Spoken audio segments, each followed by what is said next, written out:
இந்த வீடியோல கஸ்டமர்ஸ் உடைய ஸ்டேட்டஸ் பார்க்க போறோம். லாஸ்ட் இயர் கஸ்டமர் என்னென்ன பர்ச்சேஸ் பண்ணிருக்காங்க, எவ்வளவு பர்ச்சேஸ் பண்ணிருக்காங்கிற நம்ம டேட்டாஸ் இருக்கு. சோ இந்த பர்ச்சேசஸ் வச்சு யார் ஹை பர்ச்சேஸ் பண்ணிருக்கா, யார் மீடியம் பர்ச்சேஸ் பண்ணிருக்கா, யார் லோ பர்ச்சேஸ் பண்ணிருக்காங்கிறத பார்க்கலாம். இது எக்ஸல்ல எப்படி நம்ம ஈஸியா ஒரு ஃபங்க்ஷன் யூஸ் பண்ணி பார்க்கலாங்கிறத பார்க்கலாம்.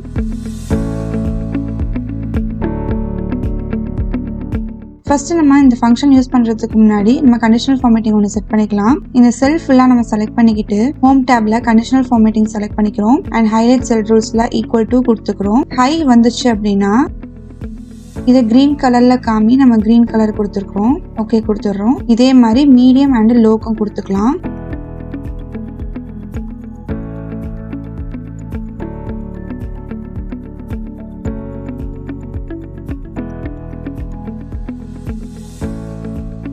ஓகே, இப்போ இங்கே இஃப் ஃபங்க்ஷன் எப்படி யூஸ் பண்ணலாங்கிறத பார்க்கலாம். கண்டிஷனல் ஃபார்மேட்டிங் செட் பண்ணிட்டோம். ஹைனா கிரீன் காமிக்கும், மீடியம்னா லைட் பிங்க் காமிக்கும் அண்ட் லோனா நமக்கு ரெட் காமிக்கும். ஸோ இங்கே இஃப் ஃபங்க்ஷன் எப்படி யூஸ் பண்ணலாம்னு பார்க்கலாம். ஈக்குவல் இஃப்னு டைப் பண்ணிக்கோங்க. தென் இப்போ என்ன பண்ண போறோம் அப்படின்னா, இஃப் இந்த செல்லோட இந்த amount greater than or equal to 1 lakh இருந்துச்சுன்னா இதை ஹையின் காமி அப்படின்ட்டு நம்ம டபுள் கொட்டேஷனுக்குள்ள ஹையின் கொடுத்துக்கலாம். திரும்ப இஃப் கண்டிஷன் ஓபன் பண்றோம். திரும்ப இந்த செல்ல செலக்ட் பண்ணிக்கிறோம். இதுல greater than or equal to 50,000 இருந்துச்சுன்னா டபுள் கொட்டேஷனுக்குள்ள மீடியம் காமி அப்படின்னு கொடுத்துக்கலாம். இது ரெண்டுமே இல்ல, ரொம்ப கம்மியான அமௌண்டா இருந்துச்சு அப்படின்னா லோன் காமின்ட்டு நம்ம லோ டைப் பண்ணிக்கலாம். ஓகே, இப்போ என்டரை கிளிக் பண்ணிக்கலாம். இப்போ பாத்தீங்கன்னா நமக்கு ஹை வந்துருச்சு. ஸோ 1,20,000ங்கிறது நம்ம 1 lakhக்கு மேல இருக்கிறதுனால ஹைங்கிற ஸ்டேட்டஸ் காமிக்குது.